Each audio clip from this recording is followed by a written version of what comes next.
From Los Angeles, California, we're the Mad Scientist Party Hour.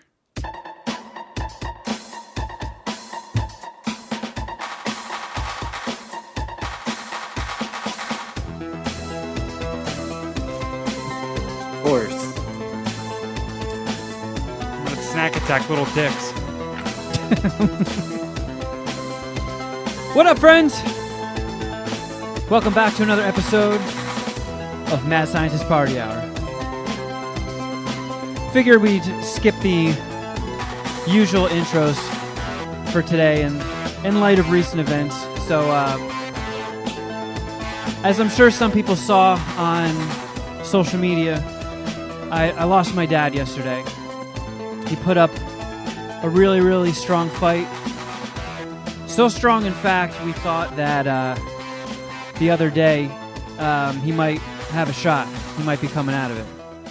Is your headphones fucked up? Is your music still playing for you? It just ended. Oh, okay. Why?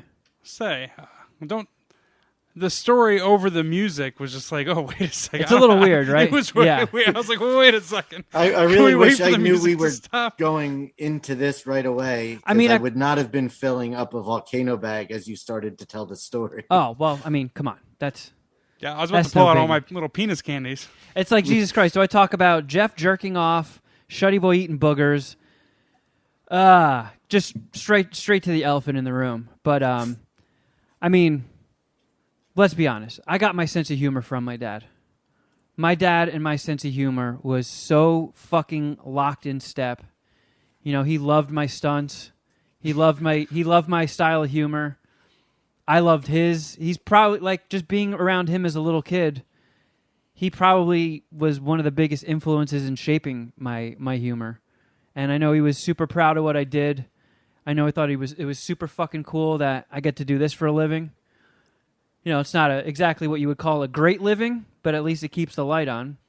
And, you know, there's not a lot of people that can do that. Even though this podcast isn't, you know, a fucking juggernaut or anything, it's still bigger than most, especially now that there's 5 billion different podcasts floating around in the ether. But, like, I remember my dad, when I started working for Howard, I pitched myself to promote my stunt videos. Because I was like, I have a really, really big resource here. I feel like the style of my stunt videos fits very perfectly with the Howard Stern universe, the Howard Stern audience. I'm taking a shot. If I get told no, whatever. I look like a jerk off for a couple of hours and then move on with my life. And, you know, Howard went for it, and I got to sit on the couch and get interviewed like I was a fucking guest coming in to promote a movie or something. And the interview did not go the way I wanted it to. Howard misread the notes and thought that in my videos, all of the stunts I did, I told them all the stunts that I had done, like some of the craziest shit we've ever done. And Howard thought that we did that stuff to mentally impaired people. Oh. So he was ready to tear me to shreds, and I was like, no. You completely misunderstood that. It's just me and my buddies doing this stuff. Yeah, we're the mentally impaired people. We're the slow children. Exactly, yeah. So that immediately just soured the interview, and it was not going well for me. I was coming off like a complete fucking jerk-off, and Sal the stockbroker and Richard Christie came in, and they were like, well, if Kevin likes doing stunts so much, let's have him put his money where his mouth is and do a stunt right now. And Sal was like, I'm going to load my uncircumcised penis up with M&Ms. I'm going to fill my foreskin with M&Ms and then shoot them into your mouth. Like, you like stunts, huh? How about this? And I was like, let's fucking do it. So Artie Lang, who was still on the show at the time, is like, dude, Kev, don't do it. Don't do it, man. Think about your dad. Think about your dad. So I went for it, and I did the stunt, and it kind of turned things around, and, you know, it got a big laugh out of Howard and everybody in the studio. And when I got off the air, when the show went to commercial, my cell phone rings, and I look down, and it says Dad. And I was like, ooh, oh boy, here we go. So I answer it, and I'm like, hello? And all I heard was wheezing, just... Like, my dad was laughing so hard, he couldn't even get words out. And then when he finally caught his composure, he was like, kid, that was fucking hysterical. God damn it, that was funny. Nice. So, like, he loved this style of humor. you know, he loved comedy and he loved that I got to do this. And you know, it's been a rough couple weeks. You know, I've been giving little updates here and there, and it all happened so quick with, you know, he had pulmonary fibrosis, which is a degenerative disease that doesn't get better. There's no amount of treatment that makes it better. It just gets continually worse. And at some point, the only chance you have at lasting a few more years is a lung transplant. And the time where it became aware he needed a lung transplant to live, everything else just went wrong. You know, he's had other health problems in his life. He got rocked by COVID last year and was in the ER, was in the hospital for that. And when he finally beat it, there were lingering consequences and stuff. You know, he had blood clots in his lungs, and there was just all these things contributing to it. And I flew to Jersey the other week early for my cousin's wedding just to go see my dad. You know, we were talking, making plans about going out to lunch and stuff, and that was when it all went down. I didn't get to see him before. You know, he was in the hospital. He was laid up. He was in pretty rough shape. And during the wedding, he went into cardiac arrest, and they had to put him under and stuff. And his organs started failing. And if you're going to get a lung transplant, you have to be in tip-top shape. Like, you can't have any infections. Nothing else can be going wrong. And his liver was failing. His heart had issues. There was just all these things going on. And the day after the wedding, we went to the hospital to see him, and the transplant team, you know, broke it down for the family and was just like, look, I would tell you if there's no chance, but there's just about no chance. Like, we'll keep the treatments going. We'll see if anything improves, but, you know, you should prepare for the worst. And every single day I would get updates. And it was a roller coaster. Some days it would be like, you know, his liver levels are dropping. Things are looking good. Oh, but now he has a lung infection. And then it's like, okay, that's clearing up, but now this is going wrong. And it was up and down, up and down, up and down. There was a day, you know, got the news while we were recording fucking Queef or No Queef for Patreon.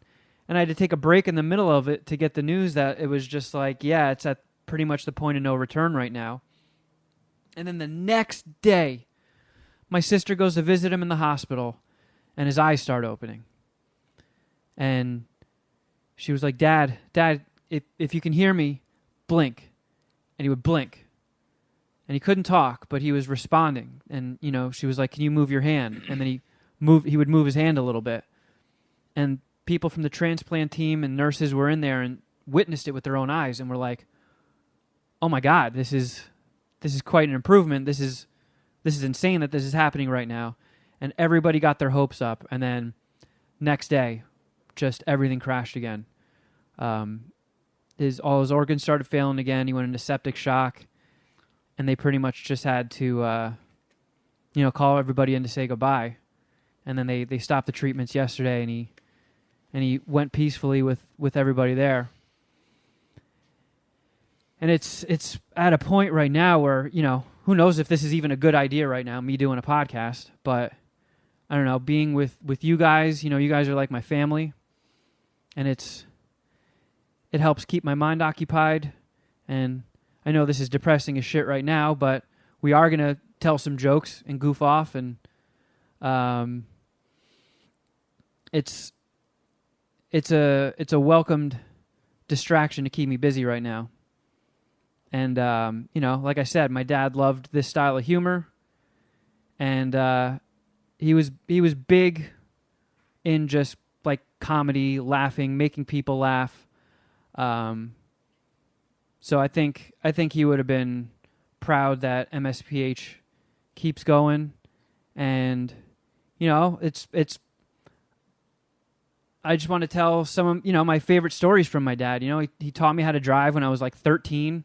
Nice. Because my dad, you know, paved roads. So when he would be on the job site, there were stretches of roads and highways in New Jersey that were closed off, and he would just toss me the keys and be like, hey, knock yourself out. Go have fun.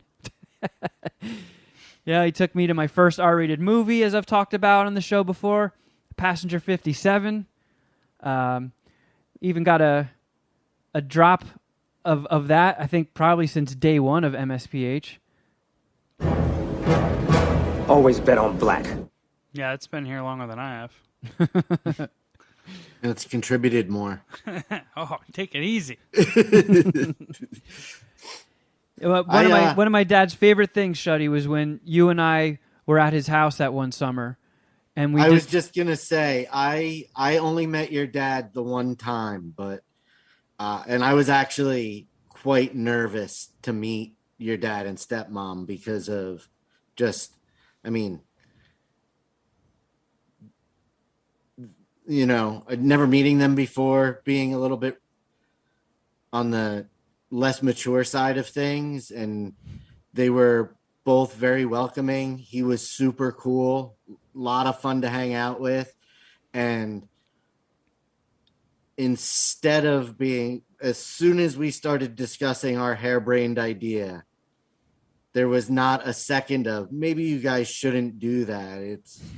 It was more like, what do you need from us to make this happen right now? And it was a great experience, and he was a super cool dude, and I'm glad I got to meet him that one time. And yeah, like that's the most bananas thing I've ever done in front of a friend's parents. And he loved it. You can hear him, like, if you watch that clip, it's somewhere on Instagram and YouTube. Like, you can hear my dad just lose it in the background.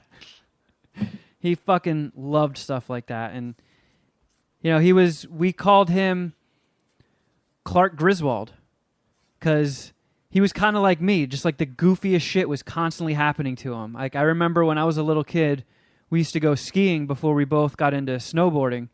And we were loading up his truck, and we got all our gear in there. We put our skis in, and my dad shut the back door, and the skis were pressed up against the headrest behind the driver's seat and shattered the window. Yeah. And there's just 4 skis sticking out of the back of the car. And he just looked at me. He's like, well, Rusty, let's go to the mountain.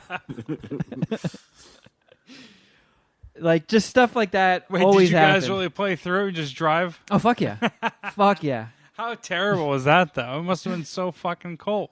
Yeah, it was fine. We just blasted the heat. Yeah. Yeah, it's all going out. You're not getting air blowing in. So Yeah. you're just, Fair enough. it's not getting warmer, but it's maintaining probably a balmy 60 degrees. I got it. I sound like a bitch. Fair enough. I would have been disappointed, I'll tell you that.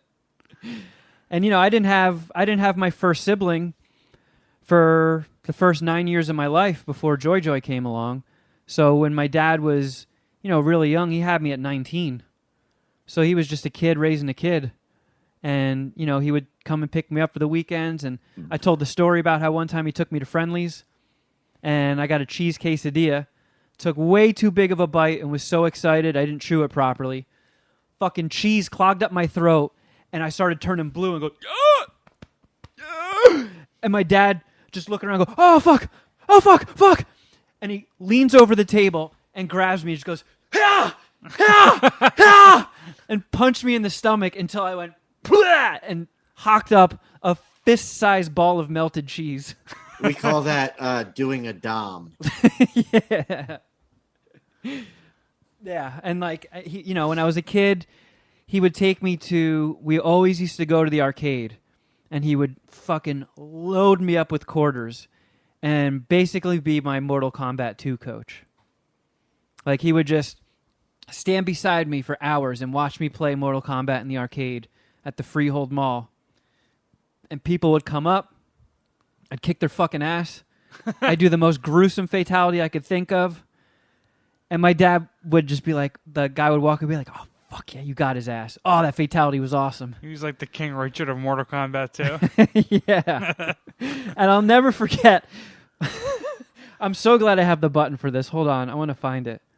Oh, here we go. Okay, so anybody who played the old school Mortal Kombats know that, like, sometimes when you get a good uppercut in on somebody, you hear this. Toasty! And the first time my dad saw that happen, he looks at me and goes, that guy just say pussy? Who'd that guy just call a pussy? I was like, no. Toasty. But I don't know. It was... But if you went along and said, that does sound, he is saying pussy, does that then green light you to say pussy because it's like a Mortal Kombat 2 term? You think I'll be honest with you. I had shut it down. I was on a long leash on those weekends. Nice.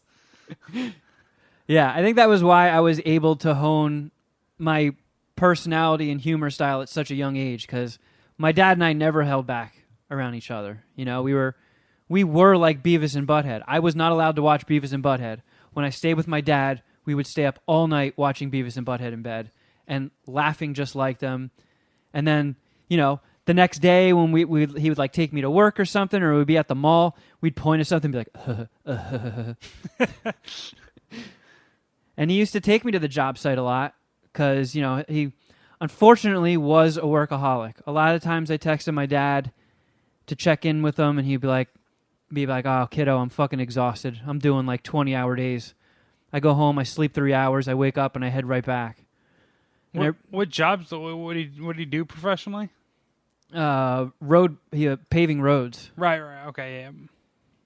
And he was a workaholic. Even as a little kid, I always remember him. Anytime we got in the car, he was on his car phone, handling business. And now that he's gotten so young, he's only 59. It really sucks. I wish he did get more time to just enjoy himself and not constantly be worked to the bone and just constantly exhausted. I mean, he had his fun. He was a surfer. He snowboarded. He liked to fish. And he definitely found time for all that and to be a dad and to spend time with the family. But I don't know. 20-hour days is... Nobody should be working that. It's fucking ridiculous. But I remember that this is one of the stories my dad would tell almost every time I saw him and we were at a gathering. So we were on the job paving this road in Jersey one time, and he was always running around like a chicken with his head cut off, and I was kind of just standing around bored watching and looking around, and I thought, what would be cool? I should put like a handprint in this. So one day when someone's walking along the street, they look down and they're like, wow, some really strong, powerful motherfucker must have punched the ground here to leave a fist print like that. So I take my fist and press it into the scalding hot asphalt. Yeah, right. Which I confused with cement. So I put my hand up, and there's burning coals stuck to my melted flesh. And, this was in the Beavis and Butthead days, so I look up at my dad and I go, and he goes, oh, shit! And then one of his buddies puts me in an arm lock like this, and starts rubbing it like this to try and get the coals off. Yeah. And all he did was rolling the hot coals around to burn and collect more skin. So I just had these fucking huge burns across all of my knuckles. And then a fucking steamroller came over and erased my fist print. Wow. What a fond memory. But like that's some of the fondest shit with my dad. We just did stupid shit and laughed about it. And it sucks to lose him so early, but my dad really did for 59 years. He lived 1,000 lives. He really got it all in. And it's fucking brutal. It's fucking brutal. I feel like I'm in purgatory. Like, my mind is in one plane of existence, my body's in another, my soul's in a third. Just nothing really makes sense right now. And I just, I feel like a lost little kid. I feel like there's so much more to come in life that I need his guidance on. And he never got to be a grandpa. My sister Charlie's getting married this summer, and he won't be able to walk her down the aisle. My sister's Lily is fucking 16, man. You know, losing your dad at 16. It's just fucking awful. Awful. So, if your folks are still around, you know, make every day count. Shoot a text. Say I love you. Give them a call. Even if you did it yesterday. Just every one you get in counts. And if you fucking smoke or vape, for the love of God, stop. You don't want to do this to your family. You don't want to go out like that. It's an awful, awful way to go. So, yeah, you might look cool blowing out your fucking vape Hadoukens, but trust me, it's way cooler to live a longer life and get more time with your family. So, rest in peace, Dad. I love you. I'll miss you. Whew. And I'll be back on the East Coast this weekend. So the episodes for the rest of the year might be a little bit scattered. You know, I banked some Patreon stuff. Who knows what we'll be able to get done. But and I know everybody, we talked about this, and so many people in the Puminati reached out and were just like, you know, take the time you need. And I will. You know, I'm not gonna force shit. I am gonna take time off to go back east for the services and spend a little time with my family, and then, you know, I'll be with my family in Florida for Christmas. But you know, I love you guys. I love the Puminati. I love that we do this stuff and people listen, and it's helpful to me. You know, putting the show out and telling jokes and making people laugh. So, you know, I'll get my downtime, but it's important for me to keep things moving along as well. So, I'll do what I can, and if I'm not feeling up to it, I promise you, I'll take the time off I need. But you know what? I don't want to put it on the Puminati to voicemail us out of this. You want to pivot to poop? Yeah. I don't have the full results from MSPH wrestling this past weekend. But speaking of poop, our forgotten angel, Pooping Kathy, made an appearance, and I do remember the results of that match. She won, defeating Rent Reh and Curvy Beer Girl. Mm-hmm. Pooping Kathy with the poop logo that I think our friend Steven Slazinski from Archer made. I don't have a recap from Dom either. I think he knew about my dad, so didn't want to like push it. Oh, he did ask me today. Yeah. I worked on the MSPH digest, which just is a log and of all the MSPH wrestling events we've had. Again, obviously this was MSPH 10 or X, so it was the 10th event.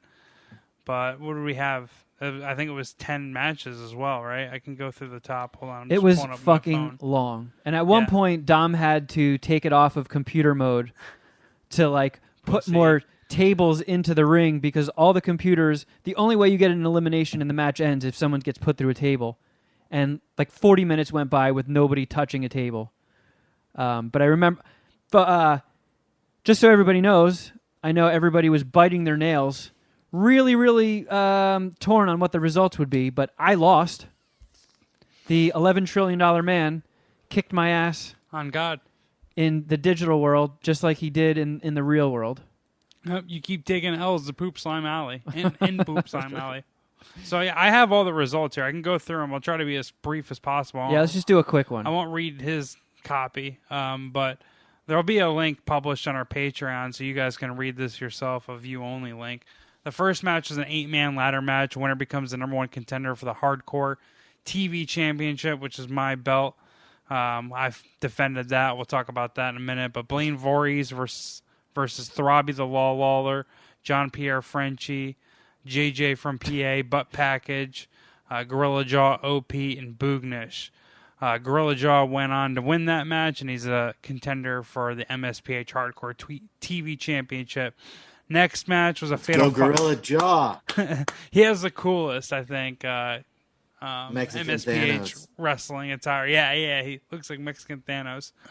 The next match is a fatal 5-way table elimination match for the women's Money in the Bank briefcase. My dog, Allie Muffin, who's sitting next to me, versus Paige Van Zant, versus Genty, versus Red Rage, to Puminati, Elite, and the GOAT, who we're trying to get in the Puminati. It's tough, though. Hopefully, her winning this match and becoming or getting the Miss Money in the Bank briefcase will bring her into the Puminati, but the GOAT won. So, good shit by that for her. And that the next match is a traditional tag team match for the MSPH Tag Team Championships. Poo Generation X, which is Pudini and Shuddy, went against the champion Roid Warriors, which is Ginger and Juice and Deep Voice of God Mike. Poo Generation X, Shuddy Boy and Great Pudini actually are the new champions. They upset Son of a bitch. the Roid Warriors, who were heavy favorites. Can't believe they ended up winning that one, but good shit, Shuddy and Great Pudini. Next is a steel cage match for the MSPH Canadian Championship, featuring Boo Cheese, T-Bone, Bill Jackson Jr., and Bonesy. T-Bone actually won that, becoming the new MSPH Canadian Champion and the first ever U.S.-born Canadian Champion in MSPH wrestling history. He's from Buffalo. He's damn near Canadian, all right? Honorary Canadian. Yeah, I don't even know if New Yorkers can claim Buffalo. We try not to. Next match is an anything goes 15-minute Iron Man match for my MSPH Hardcore TV Championship, featuring yours truly versus a real true warrior, Arts, his MSPH alter ego. It was a 15-minute Iron Man match, but the result was a draw. Me and Arts split one fall a person, or split 2 falls, 1 fall a person. I retained the title, so probably going to have to defend that the next event. Those announcements will be forthcoming. This next match is Poop Slime Alley Parking Lot Brawl. Kevin already spoiled the outcome of that, but it was Cool Beans Kevin Kraft versus the $11 trillion man. $11 trillion man gave Kevin a power bomb on God. He did. And He made me toss his Cobb salad. and ended up winning the Poop Slime Alley Parking Lot Brawl. Fucking bullshit. Kevin takes another L. No one's surprised, least of all Kevin. Next is the Best Food TLC match featuring Oh Shitto Sauce, Kwame, his hot sauce, which you've heard us talk about, and a lot of you purchased. Big shout out. OHSHITO.com. He posted I posted the screenshot of him beating Ronald McDonald. Oh Shitto Sauce beat Ronald McDonald, and At least something went right in the world. Best Food TLC match. He shared it to the Oh Shitto Instagram. Oh Shitto. Did he really? Oh, absolutely. He fucking loves MSPH. I sent him the link. I forgot to send it to him before the event started, but I sent it to him as the match was happening, and he watched it. I don't think he said anything in the chat, but yeah, Kwame and his lady were watching. His hot sauce beat the shit out of Ronald McDonald. So Nice. that's cool. Next match is a triple threat falls count anywhere match for the MSPH Women's Championship, featuring the current the former champion now Rent versus Poop and Kathy and Curvy Beer Girl. Poop and Kathy, as we previously discussed, became new MSPH Women's Champion, beating Rent Curvy Beer Girl. Was it fun talking about Poop and Kathy with Rent? She does not like poop jokes at all. And when I told her Pooping Kathy, she was visibly shook. Like, all the color drained from her face, and she just sat there like, oh. She didn't need any more. No. I heard her say, "What? Why?" And then as soon as you went into the explanation, she shut it down. Yeah, yeah, it's very weird that she is with me and hates poop jokes, but I just save that for here, and I give her the wholesome stuff. And I'm actually a firm believer that not all relationships need full transparency. So That's how I weigh in on this. Next match, first blood match, Dominator versus the Hot Dog. And we have a fucking full-fledged rivalry. I don't even know if we can call it a rivalry because the Hot Dog is now 2-0 versus Dom. It beat him in the first blood match. Not to mention, I'd say 80% of the moves that the Hot Dog got on Dom were choke slams. Yeah. He choked the life out of Dom.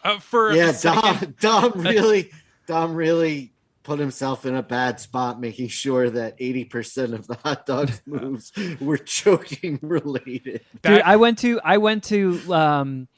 dinner with Rentmer the night before, and I was kind of like telling her what was to come on the MSPH wrestling, and I told her the saga of Dom and the Hot Dog at the Eagles game, and then she was blown away by that story. It's crazy. It's crazy that happened, honestly. Insane. And then I was like, so of course, in true Mad Scientist Party Hour fashion, we have Dom fighting a hot dog at the next wrestling event, and she fucking lost it. Yeah, it was a sweet match. I mean, the hot dog, the character design of it was so fucking funny looking. It was just like a bulbous red hot dog wearing a tan vest, so it looked like buns. And every time it picked Dom up by the neck and chokeslammed him. I could not stop laughing. And honestly, just shout out to Dom for the whole thing, for having the sense of humor about all of this and being able to execute it and doing it so well. He killed it. When the hot dog first appeared on screen, you literally choked. Oh, I did, yeah, because I was eating pasta. Yeah. From laughing. Hot dog, what a champion, and we're going to hear more about the hot dog later tonight. Or later in this announcement. The next match, Fatal 4-Way match for the MSPH World Heavyweight Championship. I participated, fought in that one against the Bat Dad, who was cashing in his Money in the Bank briefcase, which he won at the previous event's Royal Rumble, versus Fat Dog Collar, who I believe was number one challenger. If not, I was the number one challenger. Actually, doesn't matter, whatever. Versus the Snow Bastard, who was the reigning champion. The Snow Bastard Spat actually remained champion and won. Beat me, Fat Dog Collar, and the Bat Dad. So he's the defending champion going into MSPH Wrestling 11. 30-man. Next match is everyone's favorite, the headline of the event, the main event. This is a 30-man Royal Rumble match for the MSPH Money in the Bank briefcase. The winner of that and new Mr. Money in the Bank is the hot dog. That same hot dog that has choked Dom out for consecutive months now is the fucking Money in the Bank current holder. So I guess that makes him the number one challenger for the MSPH Wrestling, heavyweight wrestling title. He can cash it in at any time, or he'll be the number one contender at the next pay-per-view. I'm sure we'll hear from the hot dog shortly. This fucking hot dog is just running away with things here in Puminati land. I mean, these matches are all set up and then auto-run by the computer. So, like, it's just so fucking funny that the hot dog beat Dom, the hot dog won the Royal Rumble, and I lose every single match. Yeah. Like, it's a 50-50 shot, but I lose all of them. For sure. And the fact that this just keeps happening by pure fate and just, I mean, this would be very, very funny if we scripted it to play out this way, but it just does so naturally. Yeah, which makes it even better. And yeah, shout out to Dom. Shout out to everyone who hung out in the Zoom call and everyone who watched on Twitch. It's steadily growing, the MSPH Wrestling. It's a lot of fun, and Dom busts his ass, puts a lot of time and effort into it, and it comes out awesome every fucking time. And if you remember the Patreon, we post a Zoom link so you can be on Zoom with us for the whole event. And, everybody's drinking, smoking, telling jokes. I mean, some people even start doing mushrooms and acid. It gets fucking wild. It's a legit digital party, digital throwdown, and you don't have to be a member of our Patreon to read the digest. I'll post it as like a free link onto our Patreon, so you do have to go to our Patreon to read it, but you can read his recap of all the matches, and there's also a bunch of injuries that I probably should announce. Actually, I will real quick. Dominator got injured, Arts got injured, Allie Muffin got injured. Oh, no. Blaine got injured, and Rent got injured. I'm not gonna go through and read all the copy and how long they'll be out for, but I'm sure the Puminati will reemerge into these events. I'm not sure about the Dominator. He needs to fucking be retired after that hot dog versus or that hot dog performance. Dude, that shit was hilarious. What an event. Yeah. Maybe at the next one, we can have Dom fight 2 hot dogs. No, we need 2 Doms to fight 1 hot dog. It's not a fucking... He can't take down 2 hot dogs. If I saw him with 2 hot dogs, I'd have to tackle him. Yeah. No, Dom. You can't be trusted with 2 of those. It's like in that episode of The Office where Jim faxes Dwight using his letterhead from the future and says, somebody will poison the coffee today. Yeah. And he just dives through the air and slaps the mug of coffee out of Stanley's hands. Yeah. There's no way I'm allowing Dom to be in a room by himself with a hot dog. Let alone that is 2. one of my favorite opening sequences from an episode of The Office. The first time I saw that, I laughed so fucking hard. My favorite's The Wire, the one where he hooks the wire up and fucking... Oh, yeah, he's like, I just bought a reel of like 200 feet of red wire for like 25 cents at a yard sale, and just ran it through the entire office, and he's climbing up a telephone pole behind him out the window. Yeah, and just like, hey, I put it up there. He'll be all right. Oh, man. Well, good shit. Yeah. Good shit. So I tried a new activity since we last spoke. Rhett and I went axe throwing. I saw your video on Instagram. Yeah. Yeah. Axe throwman. Yeah. That's my new alter ego, Axe Throwman. Yeah. Okay. Wait, on your video, did you hit like a bullseye or got near the bullseye? I think it technically counted when we went up closer and looked, because it doesn't look like a direct bullseye, but when we went up and inspected it, it was enough in the red where the chick who was like our coach was like, "Yep, that's a bullseye." Nice. So it was weird because I've been wanting to do it for a while, not because actually no, I almost said a lie. I do really want to throw axes at things, but it also just seems like a fun activity to do. You know? Get wild and poop Slime Alley one night. I mean, if I get good enough, I'm just gonna fasten hatchets of like around the perimeter of my entire apartment. So at any time, if a bad guy busts in, I feel you right got to in the do a head. It's somersault. going to make your machete obsolete. You got to tuck and roll and then throw the fucking hatchet or whatever, the axe. Yeah, I really would like to do that at the axe place too, but they're sticklers for safety. Well, yeah. Well, what if you wear a helmet? You just bring your own helmet. In a suit of armor so I don't accidentally chop a limb off while I'm somersaulting. I mean, there's got to be a little risk. What are we doing here? We're axe throwing. Come on, guys. Like I thought you it pay was extra. I thought it was going to be like a batting cage where, you rent a lane and you throw your axes for a little bit, but they have somebody there. So it was kind of like a double date. I now know what that is. It doesn't sound like it. Are you saying the people that work there? No, the people that came with us, it was a guy and a girl, but I see. don't know if they're dating or if there's any sort of reciprocation. I don't know.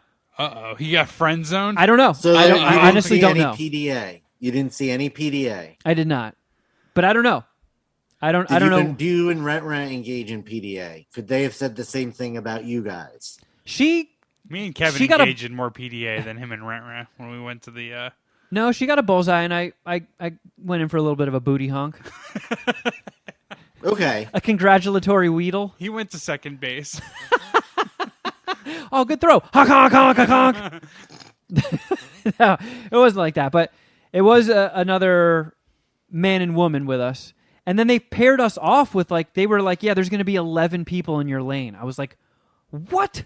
So it's going to be us and 7 strangers? That's I a don't lot want of to fucking do targets. that. Yeah. So, but luckily a couple people, the big group, there was 3 groups, us, another small group, and then a big group. And I think the big group was like, you know what? We're out of here. And they just left. So they never even threw axes. But it was dope. What's the racial dynamic like? Because I feel like there's mostly white people that do this. It was in K-Town, so there were a lot of Asian people. Okay, cool. But, I thought... So I was telling you about how Rent and I went to Dave & Buster's like a month ago, and they have an axe throwing game there now.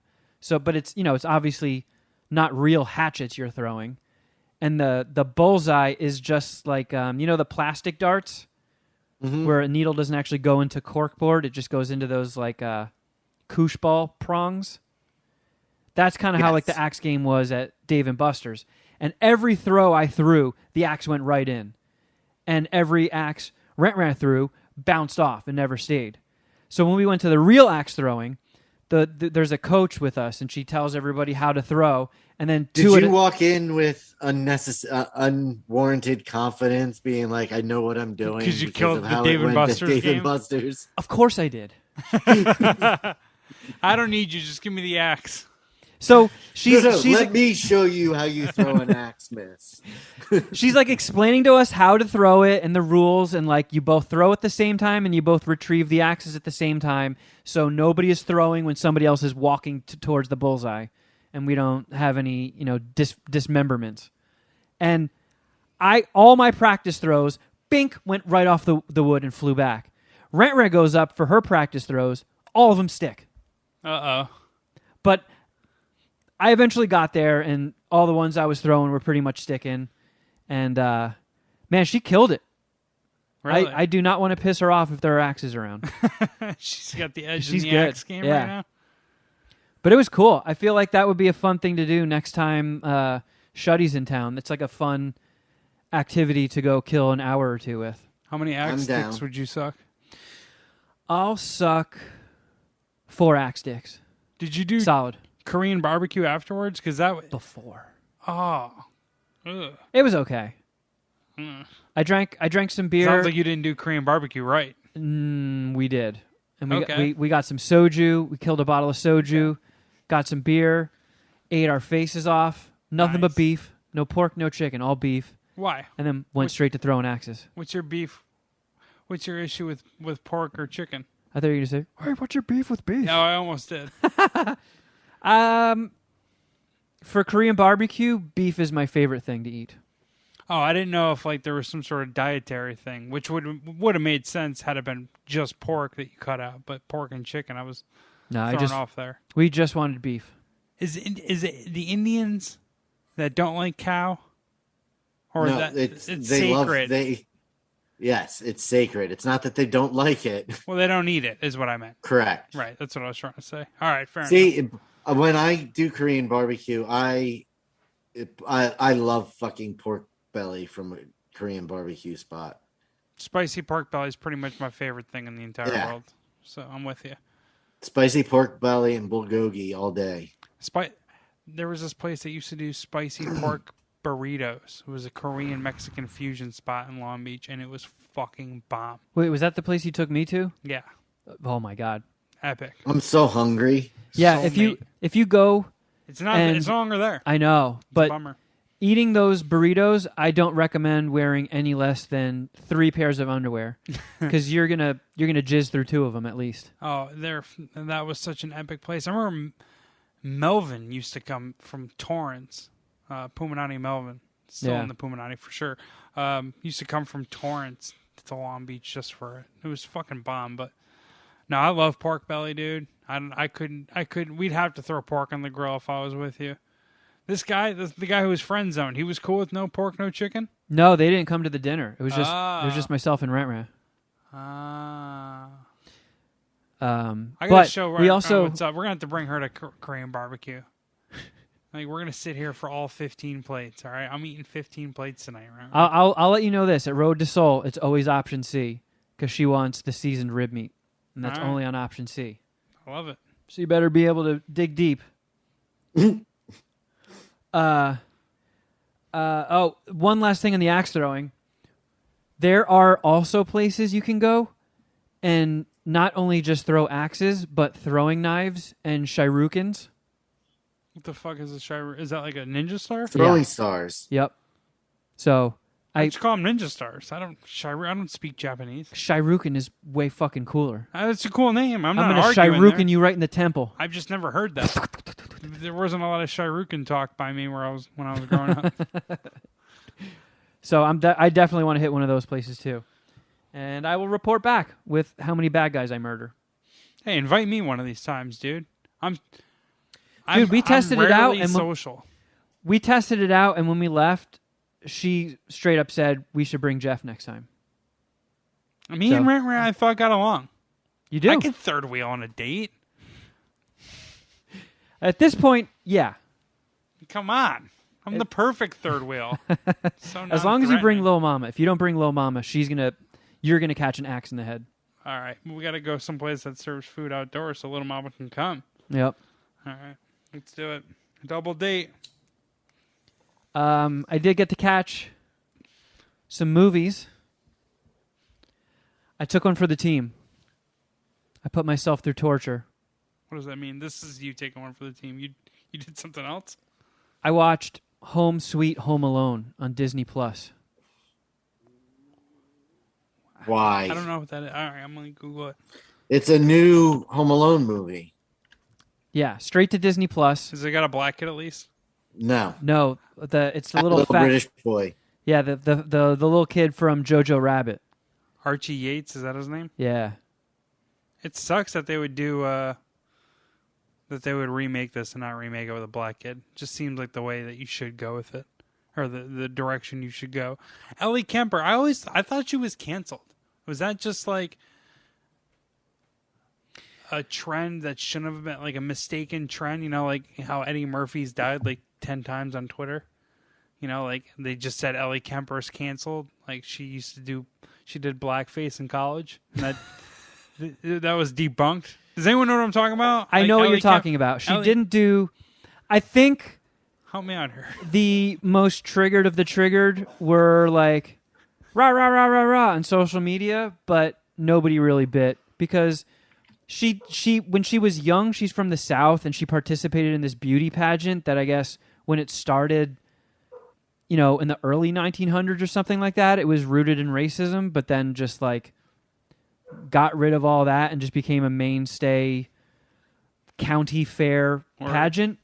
So like, If you read the history book, you'll actually find out that everything in the American South is rooted in racism. That's how it works, actually. I mean, that's kind of, you know, so I think free people labor. some people were bummed out, and some people were just like, okay, I'm willing to give her the benefit of the doubt that she didn't participate in this fucking beauty pageant or whatever strictly because it had a racist past. And she was awesome in The Office. So even if it was, even if she was a little racist, as long as she's no longer racist, She learned. She grew as a person. I She mean, changed. did you see her on The Office? She was that person that couldn't be terribly racist. She's learned. All right, so Home Sweet Home. How many Kevin McAllister dicks are you sucking? All right, we can skip right to that. Half a dick. Okay. Piece of shit. Can't even believe they made it. And I actually really liked that kid in Jojo Rabbit. He was, to me, the funniest part. I thought he was actually kind of funnier than Taika Waititi as silly Hitler. Yeah, I never even watched that movie. It's a pro-Hitler movie. Or it's a movie in the Hitler world, and I don't fuck with Hitler. I did watch Schindler's List. So I'm kind of... Well, that wasn't very pro-Hitler, so you're in the clear there. Now there was Inglourious Bastards. Those are the only two Hitler movies I've seen. So no Jojo Rabbit. Anyways, going back to Home Sweet Home Alone. So I'm actually going to break this one down for you so nobody else has to worry about like their curiosity about this movie. It is so oddly dated. I don't know who it's geared towards because the fucking movie is clearly for kids like the other Home Alone movies, but it's got a Scarface reference and an O.J. Simpson joke. So who are you aiming for in 2021? People our age with small children. The whole setup for this movie is, I mean, the first Home Alone was great. Everybody in this rich neighborhood is leaving for the holidays, and a couple of bandits catch wind of it, and they're going to break in and steal all their riches. And one little kid who got forgotten, and there's no cell phones or anything because it's the late 80s or early 90s or whatever, 1990. has to set up a series of traps where, if they took place in real life, would be shockingly brutal and fit in with a Saw movie, but they enacted Looney Tunes physics. So you see these bad guys, these robbers, just getting bonked and destroyed, and it's funny. This one, this spoiled little shit, has to piss in the car, so his mom pulls over and sees an open house and pretends to be interested in the house so he can go piss in their toilet. And then the kid starts wising off to the dad that lives there, sees a box of creepy dolls, and then somehow later on, so Ellie Kemper and Rob Delaney are a couple, and they are in financial hardship, and they're having to sell their house because things are so dire. And then when that kid leaves, they find out that this box of creepy dolls, one of them, the head is upside down, and it's an error. And he finds on eBay that there's 10 of those errors ever made, and the last one sold at an auction for over $200,000. So they're like, oh my God, our troubles are over. We can save the house. We can save the family. And then they go to dig it up, and it's gone, and they're like, that little fucking bastard stole our doll. So the whole point of the movie is them breaking into the house, who the kid got left behind because he fell asleep in the car watching Looney Tunes on his iPad, and the family went to Tokyo. Who takes a family of dozens of kids to Tokyo for Christmas, leaves the kid alone, and then Home Alone plays out. But all you're seeing are is a desperate couple trying to get their property back so they can sell it and save their family. And this kid's setting them on fire and crushing their skulls in with pool balls out of a T-shirt cannon. It's so the fucked kid up. was the villain the whole time. Yes, but That's kind of cool. spoiler alert, when they finally get this misunderstanding out of the way, they find out the kid didn't even take the fucking doll. Like, I forget what even happened, but some other kid took it, and he's like, oh, yeah, here's it back. And then the movie ends with the little Home Alone kid, his mom, and the two robbers having dinner together, and they're friends. Spoiler.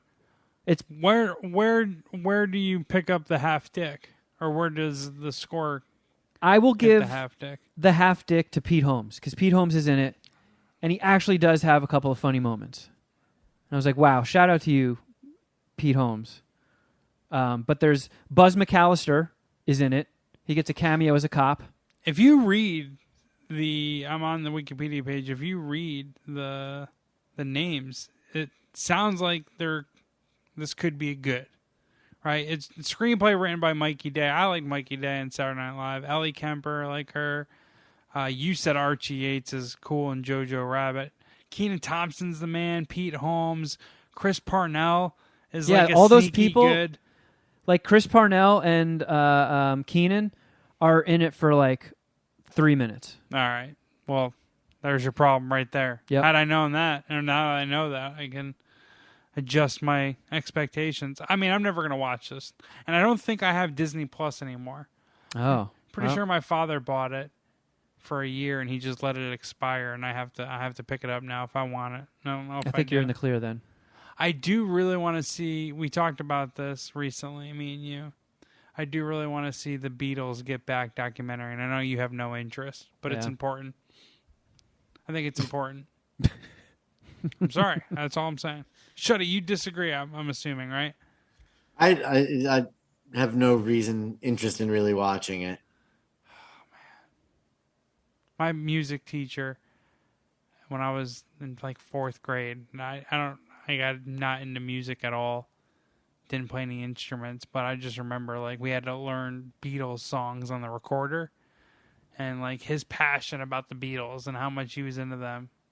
I just remember like it being one of my earlier memories, and I've always fucked with the Beatles. I honestly have.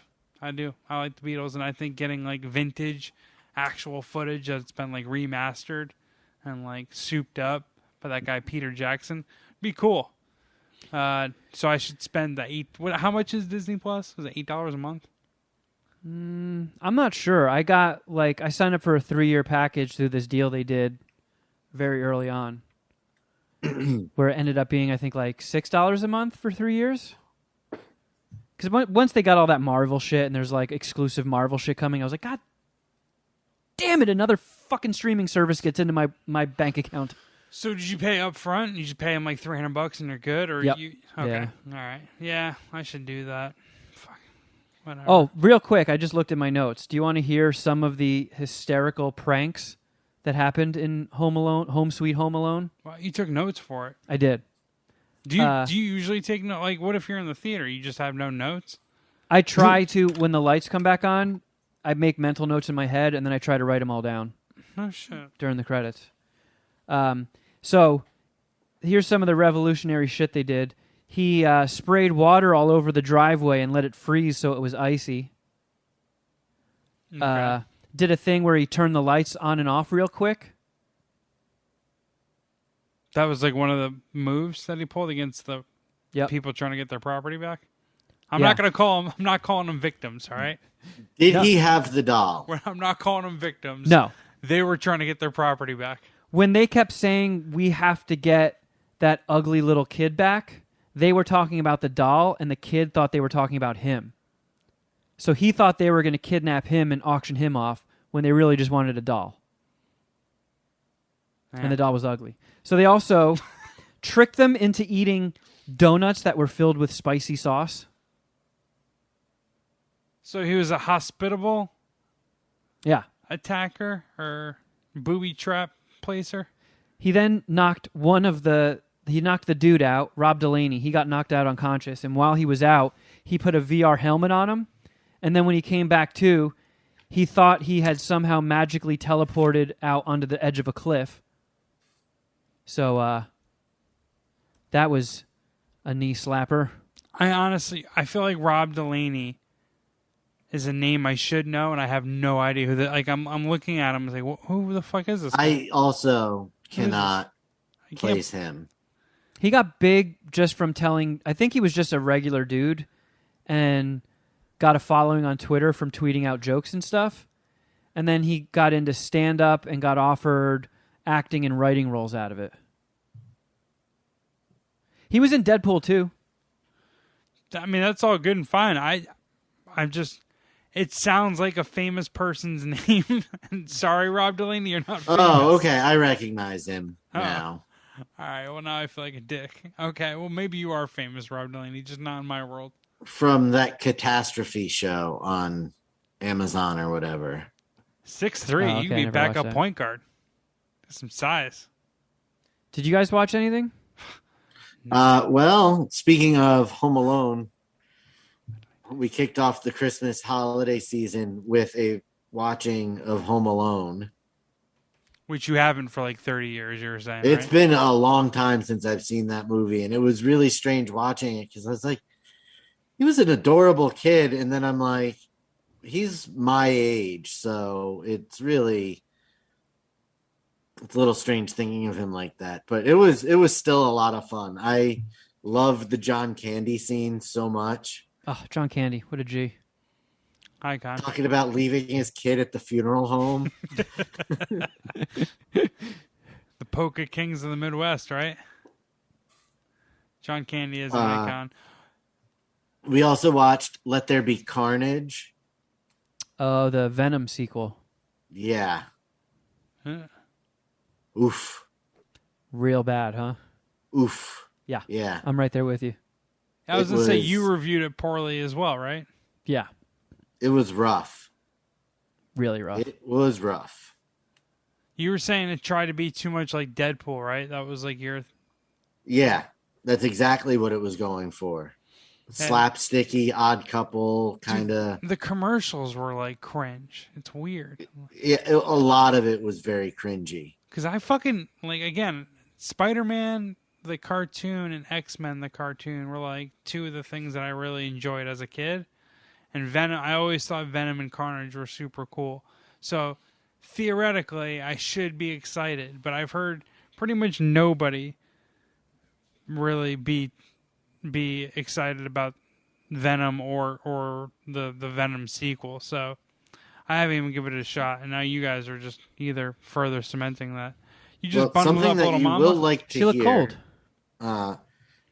probably didn't get on your radar, but they're doing a continuation of the animated X-Men series for Disney Plus. I did hear about that. That's pretty boner inducing. I was talking to Jeff. Oh. I got distracted by Say it Little again. Mama. Yeah, Little Mama was distracting. They're X-Men doing series. they're doing a continuation of the X-Men animated series for Disney Plus. They're just gonna pick up the story as like where Yep. it left off Yep. with like new, updated technology and animation and all that. I mean, That could be cool. Imagine they just go back and they just like try to fit it. Like they make it like the animation from the 90s and they just re-upload it. I really hope they do. That would actually be sweet. I'm into this. Wait, and do they have every one of the episodes on Disney Plus, right? Yeah. No shit. Yep. Dude, I turned on Disney Plus once in the year that I had it. They have a lot of old like Saturday morning cartoons from when we were kids. You're going to find this annoying. I'm annoyed that I'm going to say this out loud. The only thing I use Disney Plus for is to watch Hamilton. Oh my god. It's pretty good. I don't know if you guys ever seen Hamilton. Check it out on Disney Plus. You guys ever heard of this play called Hamilton? They like rap history. It's cool. Oh, I thought it was... You just almost made me say a word I haven't said in a long time, Geoff. Oh my god. Yeah. Yikes. You might want to clarify so you don't get yourself in trouble by accident. I want to throw this out there real quick, just because I have my letterbox D pulled up. Say the word he was going to say. How many Home Alone movies do you think there are? There's Home Alone 2, Home Alone 3. Then there were a few that went straight to video. I would say there were 2 of those and this one. So my guess is 6. You would be correct. There are 6 Home Alone movies. I was going to guess 7 out of just firing from the hip. So Home Alone 3, I don't think that ever went into theaters. That might have been straight to VHS. Came out in 97. No, I think that was in the theater. It was? Let's see. I'm pretty sure. I thought I remember it coming out in the theater. I thought I remember not having interest in Home Alone 3 coming out in the theater. Well, yeah, because it wasn't Macaulay Culkin. No. But it does have a young Scarlett Johansson in it somehow. No, it did come out in the movie theaters. But did they show it at like 2 of them in the Village? Or was it like a wide release? No, it at its peak on opening weekend, it was in 2,147 theaters. Holy shit. Okay. They I gave did it not a know shot. that. Hey, wait, what Its was the budget was $32 million. Do you guys want to guess how much it grossed? 500,000. No. Full theatric release of Home Alone 3, what the gross was. Correct. It's got to have operated in the black. I just can't believe it was that bad. I'm going to guess $54 million. $30,882,515. It did not make its budget back. God, why did people do that? Don't they say... I mean, you got to think that's a strong franchise to at least... Like, if you're a studio exec, I don't really... Obviously, I'm kind of talking shit I don't understand. But if you're a studio exec and you're trying to get a movie made and you're pitching the ideas and trying to look like you're doing your job, pitching a third Home Alone movie, even without Macaulay Culkin, you got to figure, like, it does well. Right? So, That's not Home a bad Alone gamble. $18 million budget, made $476 million worldwide. Right. If you're like, all right, yeah, we don't have Macaulay, but give me $30 million and the Home Alone name, I'll get us in the black. You got to like Home that Alone gamble. 2 had a budget of $31 million and worldwide grossed $358 million. The studio absolutely operated from the, we're just going to slap Home Alone on this movie and it's going to at least make its money back. Maybe we fail and it makes $100 million. Maybe. You know what I mean? Well, then Home Alone 4, I'm looking at the synopsis of this on Letterboxd D, recast Kevin McAllister. So they brought the character back, and it says Kevin McAllister's parents have split up. Now living with his mom, he decides to spend Christmas with his dad at the mansion of his father's rich girlfriend, Natalie. Meanwhile, robber Marv Merchants, one of the villains from the first 2 movies, partners up with a new criminal named Vera to hit Natalie's mansion. So, Marv was played by French Stewart, the squinty guy. From Third Rock. What was Third Rock, yep. Third Rock. Yeah. From the Sun. Is that what it is? Yeah. And Missy Pyle was Vera. I don't know who that is. You'd probably know her face. She's in like a lot of comedies. This lady. I kind of know that face. She's been in a lot of stuff. That's like Is stock she attractive photo or footage, isn't though. she? Eh. She seems nice. You know, a lot would have to depend on her attitude. I could go either way, is what I'm saying. She was in Dodgeball. She was the unibrow lady. Right. I think. A lot depends on, we get rid of the unibrow, slut her up a little bit. Let's see what her personality is like. Maybe she's really hot. Maybe she's a dud. I have no official score as of right now. So that's Home Alone 4. And then there was Home Alone the Holiday Heist.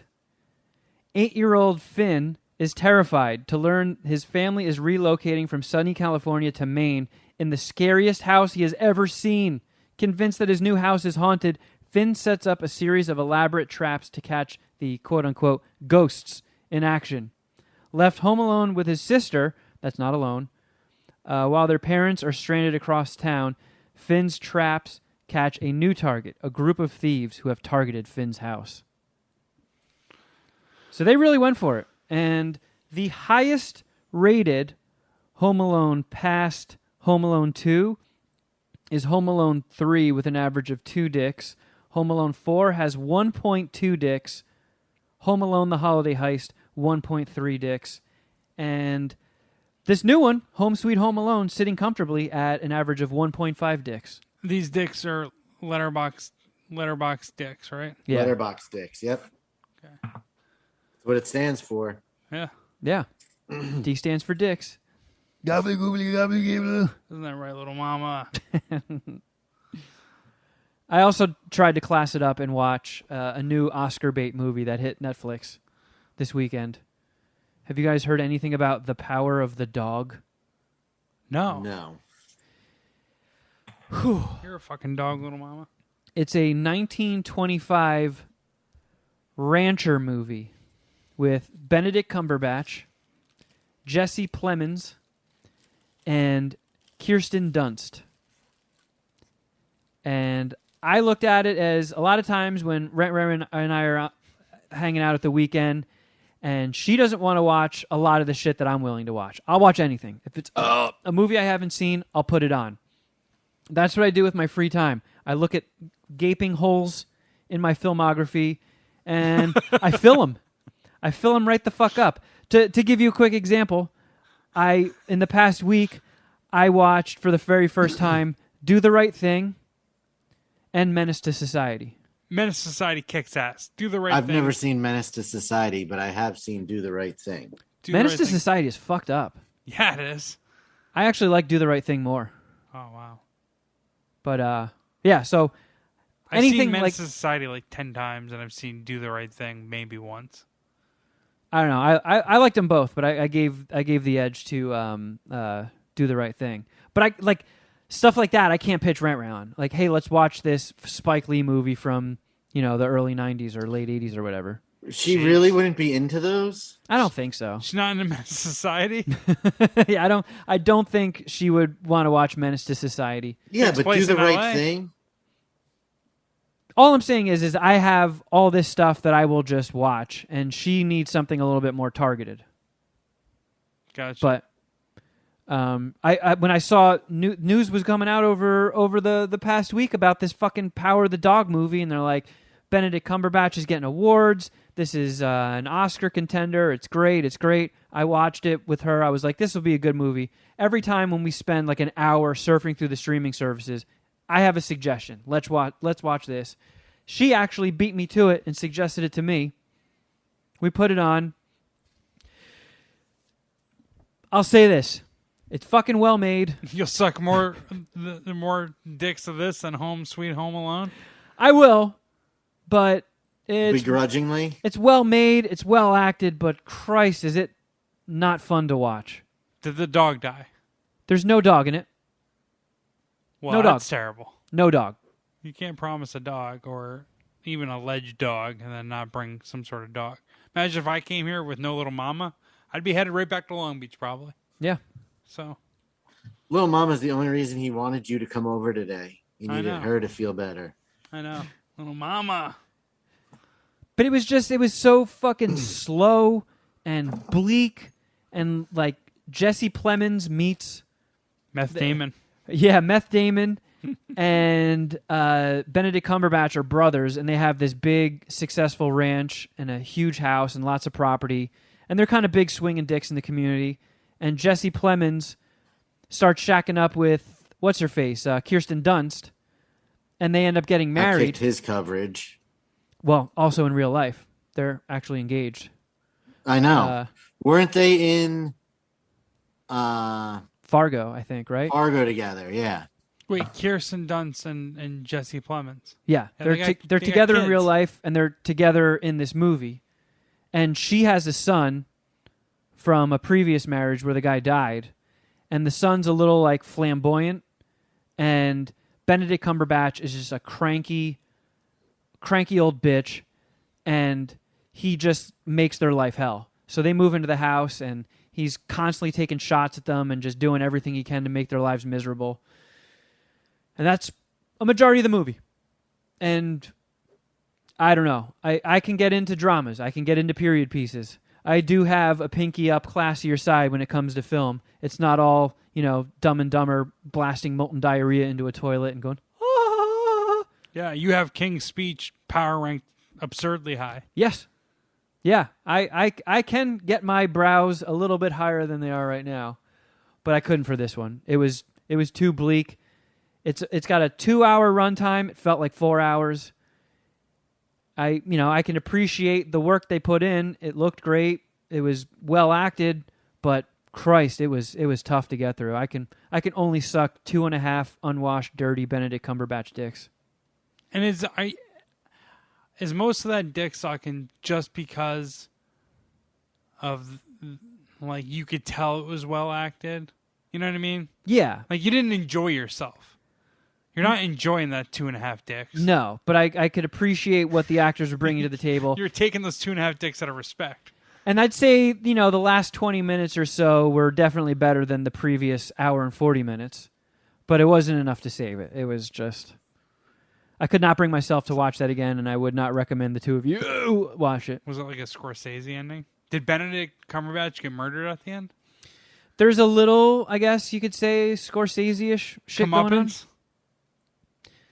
I don't know. I don't know. You just spoiled the fuck out of Home Sweet Home Alone. You're not going to... Because I feel like people will actually watch this one. Nobody. The only people on Earth that are watching Home Sweet Home Alone is me and Dom. And I only know that because I follow Dom on Letterboxd, and he watched it. And He enjoyed it, didn't he? Shuddy's going to watch it soon on What the Fuck Did I Do? I'm not. No. Let's see. Well, I mean, What did Dom give it's it? a Dom assignment. I mean, he gave I'm it... sure he's going to have some Christmas-themed horror movie that he's going to make me watch in the next couple of weeks and ruin my birthday. Whoa. He gave it 1.5 dicks. Oh, okay. So, for those keeping score at home, Dom liked Home Sweet Home Alone more than The Matrix and Fight Club. Wow. And he's not really hot taking it either. That's the worst part. That's what makes me feel even worse. You get no hot takes with Dom. Everything with Dom is sincere. Yeah. Like, Skip Bayless thinks LeBron James is good. Deep down inside. I don't know if Dom thinks Matrix is a good movie. I don't believe that he doesn't. Well, isn't Dom's whole hatred of The Matrix, he got forced to watch it too many times and now hates it? Him and I both, got forced to watch it constantly by our friend Ryan. But, you give it more than one dick, right, Shuddy? Yeah. I loved it when it first came out. That year of being force-fed it, all it did was make me not want to watch it again. And then when we did a rewatch here a couple months ago, and it was a lot of fun to revisit it. I don't even listen to the counter argument of it being a 5-dicker. There's just no validity in that take. There's just one of the few times where I won't argue back. It's like, okay, wow, you think differently than me on this. Okay, I guess we're not going to get there on this one. I don't know. Agree to disagree. I don't know. Matrix is as clear a 5-dicker as there could be. I don't know. All right, fuck me, I guess. Are you guys going to go see the new one? Absolutely. I think I'm going to the movies on Christmas to see it. Yeah, I think it comes out Christmas Eve. There's a lot of shit coming out Christmas Eve. I'm such a big gambler, as you all know. Basketball's my shit. I really don't want to leave the house on Christmas. But I used to have a Christmas movie tradition that we stopped, I think, 2 years ago because there was just no good movies. And this year, like you're saying, there's several good movies. There's a decent conversation for what do you want to see on Christmas. You really want to see West Side Story, don't you? No, it's offensive that movie's coming Scorsese. out. It's offensive that movie's coming out, and them hyping it up, saying it's one of Spielberg's best movies. Like a critic said that. Wait, is it Spielberg or Scorsese? It's Spielberg. I thought you were clowning on me making a mistake that I would usually make. In Nope, this case. I'm the ass clown. That was a patented Kevin Kraft cell phone. I thought that was a 4-layer joke, and I was like, "Oh wow, you're really good." No, but I knew it was it's Steven Spielberg remaking West Side Story just so he can get himself in the Oscar race. It's absurd. It is such a fucking bitch move by Steven Spielberg. He's essentially, I'll use LeBron James again, he's going to the Lakers. He's just like team hopping. It's fucking whack. Like, the kind of career that guy fucking has, to actually say a remake is one of his best movies. Like, you're going to put that on the trailer. It's a disrespect to his legacy. Am I wrong? No, you're making good points. And the male lead in it is Ansel Elgort, whose name is equally as punchable as his face. For sure. I mean, like, that guy's in Baby Driver, and I like Baby Driver, but every time he's on scene, I'm just like, oh, get punched. Someone punch him. Like, when you start discussing greatest filmmakers ever, like, you can't really get more than a couple minutes into the conversation before saying Steven Spielberg. Of course. Like, he's got to come off the top. And for him to do a fucking remake on a movie that, like, when did he first direct it? When did Jaws first come out? Was it 76 maybe? Okay, all right. So West Side Story came out, I think, in the 60s. Like, it's just, I don't like musicals, so I don't really know shit about it. Like, why it would be like if Scorsese remade Jaws. You know what I mean? 1961. 1961. Like, dude. Like, he remembers seeing it in the theater for sure. Like, it's such a corny bitch boy move. Oh, and I was off by a year. Jaws is 75. It's like, dude, how could you be doing a remake? You're fucking Steven Spielberg. What are you Yeah, if you're doing? going to remake anything, remake Little Monsters, the Fred Savage, Howie Mandel vehicle. Yeah, remake a movie that you did that sucked and, like, try again. Yeah. I would prefer that. You're like, you know what? I did a whoopsie here. Let me get a mulligan on this one. Give me Leo back. I'm gonna fucking try another one here. Another crack at this one. Do you guys watch anything else? No. Dude, my weekend was all sports. Football Saturday, MSPH wrestling. The only other topic I have, someone sent me super fun penis candy. Clearly in the Puminati. Clearly, I would assume a Patreon. I guess this isn't clear. I would assume a Patreon subscriber. So I'm going to snack attack it. It's called Super Fun Penis Candy. And I can't even dox this fool. I could give his address. It could be a girl. I don't know the name. It just said Vogue. V-O-G. And then there was an address. I actually threw out the package. So I don't even know who sent this to me. DM me if you want credit or who, just so I know who sent me these little penis candies. There's 124 pieces. Is that number random? That number feels random. Does that? I like that there's going to be a snack attack on Patreon where you eat a bag of dicks. Yeah, I'm going to eat a bag of dicks on Patreon. Subscribe. Little mama. Can't have any of that. Won't be part of that snack attack. Actually, yeah, I did have a cock in my mouth. Wow. Your ventriloquism is getting really good. I've been practicing. Hey. I meant Jeff's. I mean, you really said that. This will finally make sense. The only thing I've eaten in weeks is dick. Are we going to have an old school hangout where we order some fucking Grubhub? Or you're still eating unhealthy, right? You're not back to eating regular? Not particularly. I had optimism to turn the ship around, but in light of recent events, I'm pushing to 2022. Oh, hell yeah, dude. These titties are going to be around for a little bit. I'm going to lose some weight probably closer to the summer, but it's a 2022 thing. Which summer? Next summer. Next summer is hot boy season, hot white boy season. I go to the gym. I have no problem going to the gym. I have no problem playing basketball. Actually, my fat ass does get winded, but it's the diet. And I got these penis candies to eat. Yep. I have no choice. Also, Rant gave me something to snack attack. Can I shout her out? Can I shout out this now? Yeah, go for it. I don't know what it is. It's a German chocolate from Ritter Sport. Nusper Flakes. Does it have cornflakes in it? It has cornflakes in it. Kevin had it. He tried it during the MSPH wrestling event on Zoom. We all made fun of him. Mostly, I think Shuddy came at him the most aggressively about this chocolate with crisp cornflakes in it. But I'm going to have It was not the candy that I was coming after. It was Kevin's description because it sounded so lackluster. Well, I mean, the point Like of he was cornflakes, underselling it and then being like, oh my God, this is so good. and it's all in German, too. So There's no way that what Kevin described wouldn't taste like cardboard. I'm excited. So I'm going to weigh in on I'm it. looking forward to hear somebody who knows a thing or two about a thing or two talking about it. This is my first snack rodeo.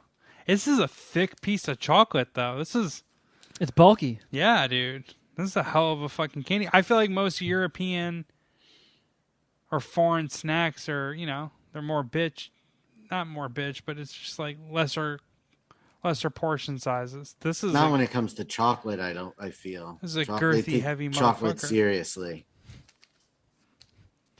All right, well, if you would like to check out those future snack attacks and much, much, much more, I strongly advise you to check out our Patreon, patreon.com/Mad Scientist Party Hour. So much stuff going up there all the time. And if you are new to it, if you've never subscribed, we've got about 4 years worth of content. In January, I think it's 4 years we've been doing that. So you get access to it all. Crafter Jeff Shuddy edition, Supermarket Queefs, Queef or no Queef, Snack Attacks, What the Fuck Did I Just Watch, Kevin's Nerd Hole, Soda Jerk. I mean, I can't even remember all the stuff we've done, but it's all up there. Check it out, patreon.com/Mad Scientist Party Hour. And you can call our voicemail line, 201-472-0139, and leave a message after the beep, or you can just shoot your emails to madscientistpartyhour@gmail.com. If you would like to see full videos of this, minus the Easter egg, and Lil Mama's very, very sleepy, uninterested face, sometimes shocked face, you can go to youtube.com/madscientistpartyhour. Subscribe and share if you wouldn't mind, friends. And you can also follow us on Instagram. I'm at Kevin Kraft. At Shuddy Boy. At Jeffro Records. And at MSPH Podcast. And I think that's it. Thank you, everybody, for listening. Thank you for sitting through this mini therapy session with me. And we'll catch you shortly. But until next time, rest in peace, Dad. I love you so much.